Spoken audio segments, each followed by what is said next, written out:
లక్ష్మణ శత్రుకి అనలేదు. ఎందుకంటే ఎప్పుడైతే ధర్మాన్ని అర్థంతో పూర్తి చేయాలి, కామాన్ని మోక్షంతో చేసినప్పుడే అప్పుడే మన జీవితానికి ఒక సాఫల్యం జరుగుతుంది అన్నమాట. అట్లా దీనిలో రహస్యం అది.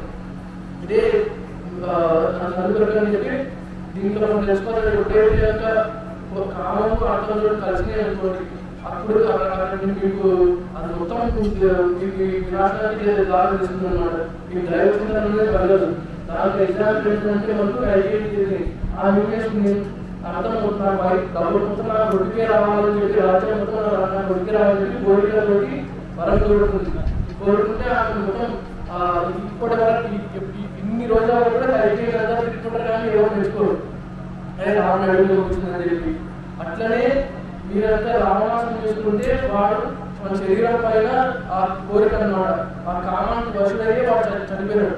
అందుకని ఎప్పుడైనా అర్థకామాలతో కలిసి ఉండదు. అర్థం ఎప్పుడైనా ధర్మంతో కలిసి ఉండాలి, కామం ఎప్పుడైనా మోక్షంతో కలిసి ఉన్నప్పుడు మనకు జీవితంలో అదే చాలా రాజ్యం ఉన్నమాట, అదే మన గోల్. ఇది రహస్యం దీంట్లో.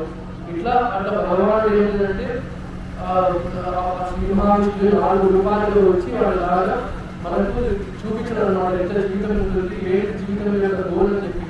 ఏంటంటే దీంట్లో మనం తెలుసుకోవాల్సిందంటే వేదం ఏం చెప్తుందంటే ఈ సృష్టి ఎట్లా జరిగిందంటే ఫస్ట్ మనకు అగ్నిలో నుంచి జలంలో నుంచి మనకు పృథ్వీ అట్లా వస్తుందన్నమాట. ఇది కూడా అట్లనే యజ్ఞం అనేది ఒక అగ్ని అన్నమాట. ఆ అగ్నిలో నుంచి వచ్చిన పాయసం అనేది ఏది ఉందో అదే మనకు నీరు.